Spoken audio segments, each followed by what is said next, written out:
Hello, everybody. My name is Graham Elwood, and you are watching the Shazam Political Vigilante, bringing you the truth out of the darkness of the Gotham night. It's a people's channel. You guys make this happen. I appreciate all of your support through all of this. We're in our third year of being demonetized. And I'm staying true to who I am.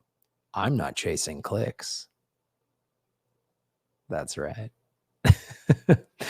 Great ways to support the show are scrolling below, folks. Go to Venmo at Graham-Elwood. We have a patreon.com/Graham Elwood, rockfin.com/Graham Elwood. Rockfin's great. It's blockchain. It's cryptocurrency. They pay us in crypto. They don't censor anybody. And it's free to sign up. And they have a $10 premium member, which gives you premium access to every piece of premium content on their platform. I wanted to talk about, it's unbelievable to me that we keep sending more money to Ukraine while we're literally, Biden is wanting to cut social stuff. So we're in this whole debt ceiling, which is the theatrical thing that the two parties like to do every couple of years. And they always like, we don't have the money for this and that. There's never ending money for war. There's never ending money for war. Not once have I ever heard a politician or a member of the corporate media ask, how are we going to pay for this? When the budget every year for the last 20 years, since 9/11, every year, it doesn't matter who's in the White House, who controls the House or the Senate, both parties vote for military increases. And Ukraine, this new proxy war that we've been doing for a little over a year and a half now, that we helped push Russia into. I'm not excusing what Putin has done. I'm not a fan of what Putin has done, but come on, we've pushed him into this because it's good business. When you're cutting $375 million checks every month or so, we've already given somewhere in the neighborhood of $120 billion in military equipment and aid. But you and I, we can't get free healthcare. We couldn't get free healthcare during a pandemic. Student debt forgiveness? No way. How are we going to pay for that? We don't have money for that, but we always have money for war. And so part of this insane debt ceiling smokescreen is a more excuse to cut social programs. There's not even a hint of cutting military budgets, not even a hint. Biden proposes $1 trillion in social spending cuts after announcing $375 million more for the war in Ukraine. This is from the World Socialist website, WSWS.org. Some people think when I'm critical of Biden and his spending that I'm a Republican. No, the Republican Party is a filthy whorehouse, just like the Democratic Party. And if you think your party is somehow a little bit better than the other party, you're a sucker. That's okay. You've been fed propaganda. We've all been lied to. So you're in a safe place here. It's okay. That's why you watch this show, because you realize both parties are nonsense. And the corporate media, Fox, MSNBC, all nonsense. I have liberal friends like the Republicans are evil and awful. I go, yeah, they are. They're awful. And so are the Democrats. So we're going to get into this article, but I just want to plant this little seed. Joe Biden has signed more drilling permits on federal land than Trump has. At this point in Trump's term, right? This many days in office, at this point, Biden is now the same amount of days has signed more drilling permits. But we don't know how we're going to pay for anything. And look what happened during the pandemic. When Trump was in power, now that Biden's in power, what was it? The CARES Act and whatever, all this stimulus, trillions of dollars was given to the most wealthy people in Wall Street and all this stuff without batting an eye. Nobody was like, how are we going to pay for it? But here we are, more war, folks. More war. So a next round of debt ceiling talks with Republicans begins at a press conference Sunday following the G7 summit in Hiroshima, Japan, a city that we bombed that we didn't need to. If you watch the podcast Government Secrets that I co-host with Lee Camp, there's an episode we did last year that showed we didn't need to bomb Japan. Japan was ready to surrender. They were back channeling surrender, but we just did it to scare the Soviet Union. So we're monsters. They want a bipartisan plan to slash social spending. I have said this from day one on this show. Whenever you hear bipartisan support, you know the American people are getting screwed. It's always bipartisan support for a new military budget, a war increase. All those Democrats voted to increase Trump's military budget 4 years in a row. People like Liz Warren, they all did. They all voted for it. And same thing, all these people that like the Republicans, we hate Joe Biden, he's a socialist. But when it comes to war, we're going to keep the checks flowing.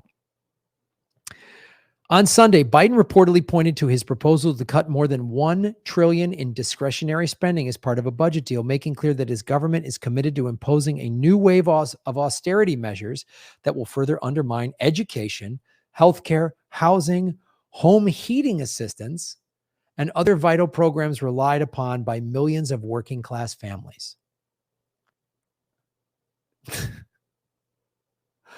Boy, that is some build back bettering. Boy, that is so much build back bettering. I've been built back bettered so much, I can't even handle how much build back bettered I'm building back bettering my building of the betterings of the build backs.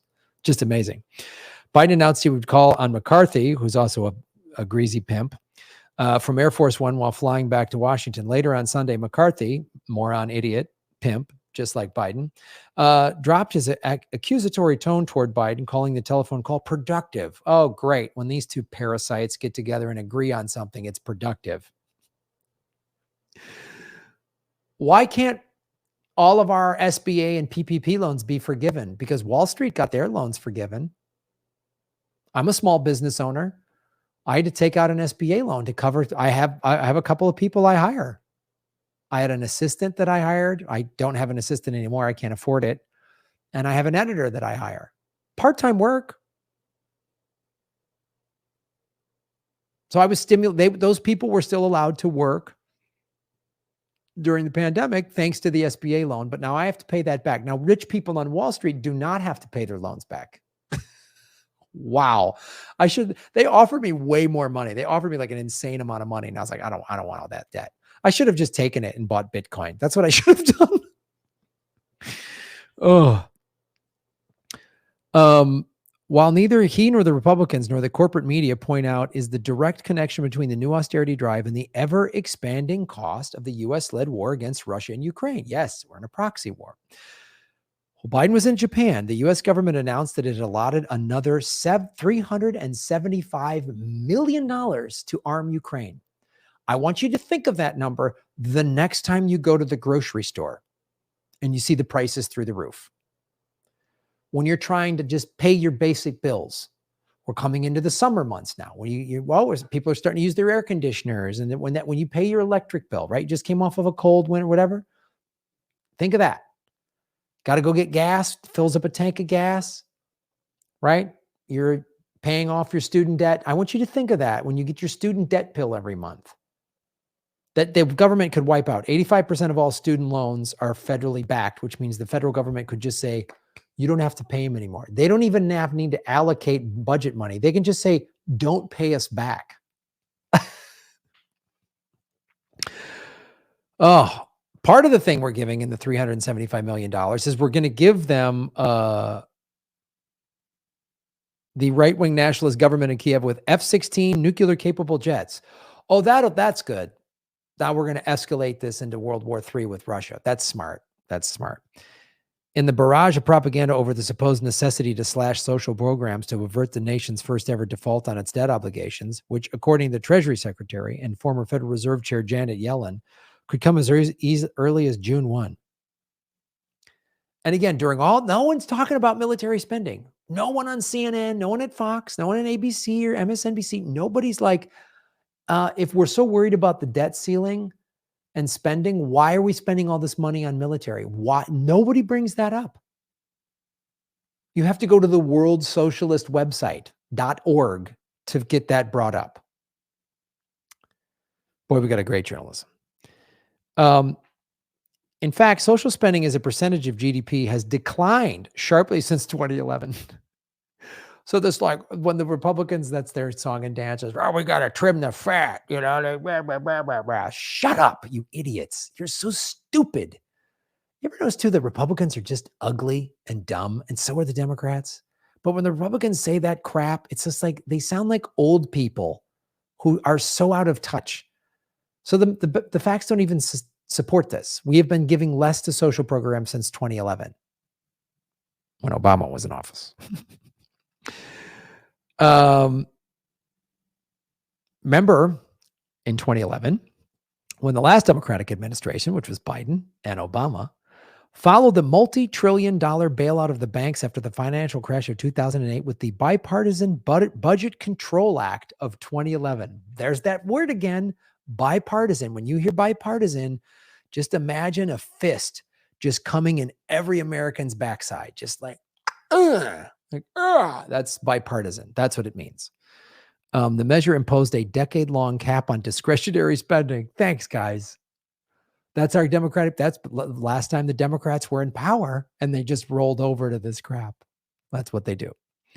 Sharply reducing in real government terms outlays for education, healthcare, and other vital social needs.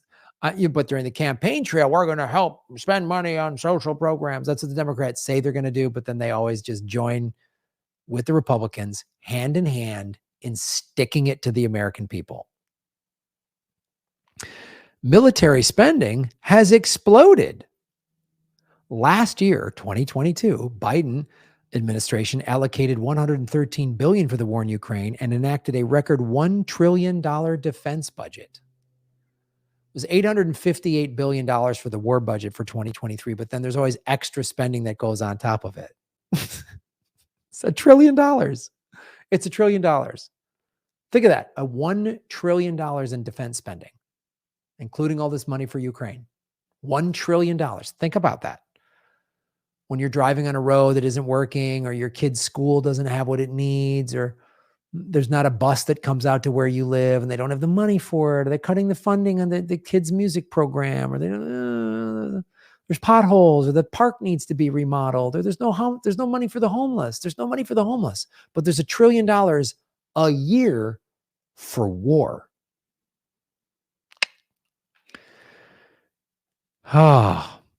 The current debt ceiling budget discussions between the Democrats and the shit Republicans are part of a conspiracy by the American ruling class to make the working class pay for a war that has little popular support and threatens to trigger a nuclear holocaust. Biden chastised oh God, I just listen to these idiots. Biden provided a glimpse of the scale of partisanism and plunder of the economy by financial aristocracy. He noted that 55 U.S. corporations that made $400 billion last year paid zero in taxes.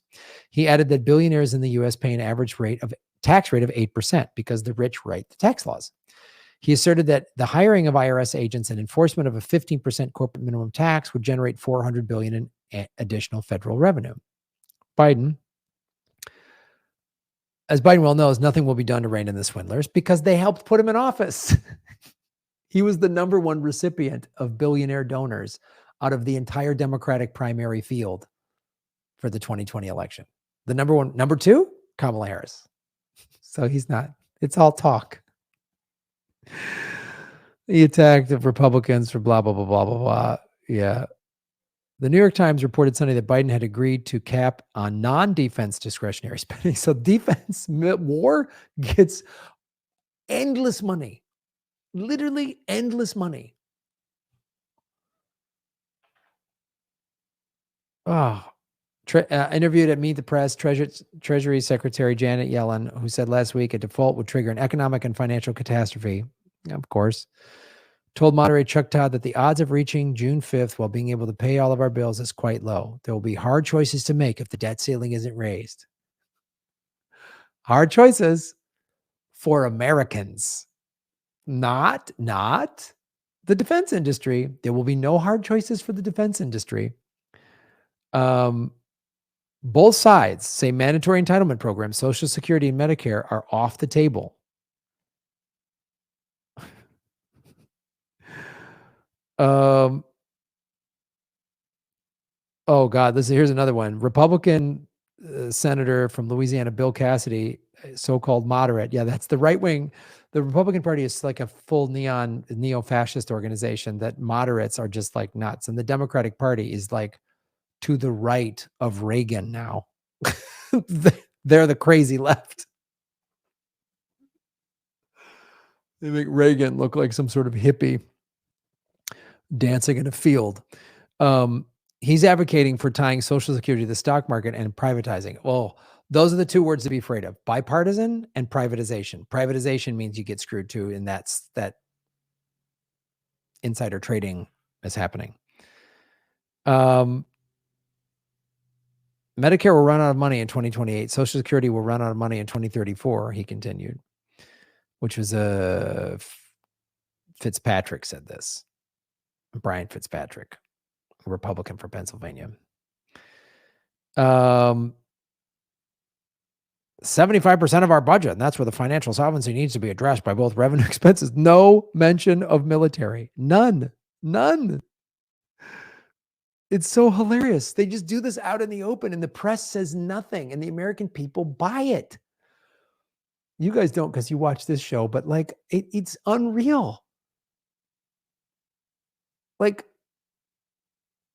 I'm an anti-war, pro-labor socialist. I feel like I'm the one guy going, cut the military budget. We can't do that. We won't be safe. Putin is going to run wild around it. No, we pushed Putin into a war. It's unbelievable. And they do that same scare tactic. Medicare's running out of money. So Social Security. But the Pentagon is not running out of money. Why is the Pentagon running out of money? Why are we sending F-16s to Ukraine when we can't even feed ourselves? Unreal. It's unbelievable. It's unbelievable. So,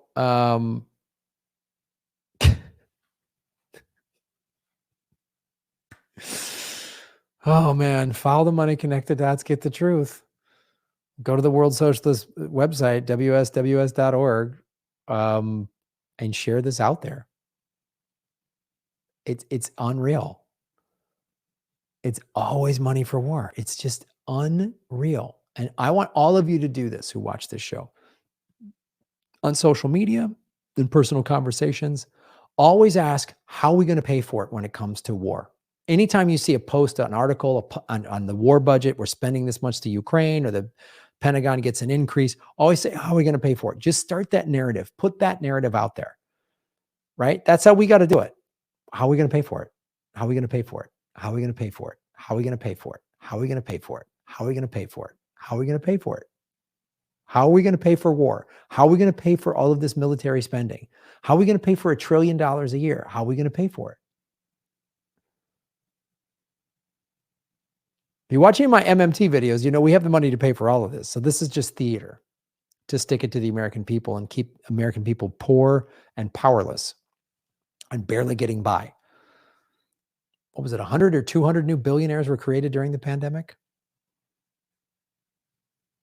But we always got money for war. There's always some new bad guy around the corner. What are we going to arm Taiwan next? Because China, blah, blah, blah, blah. Yeah, okay. Eat the rich, kids. Follow the money, connect the dots, and get the truth. And shave your knuckles for justice. Thanks for watching. Boom.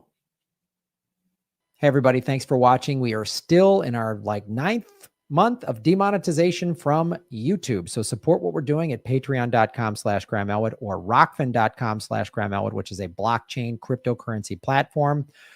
It's free to sign up, and there's a premium level at $10 a month. And for that, you get everybody on the platform's premium content. Myself, Lee Camp, Ron Placone, Jimmy Dore, Whitney Webb, Kim Iverson, Abby Martin, and many, many others.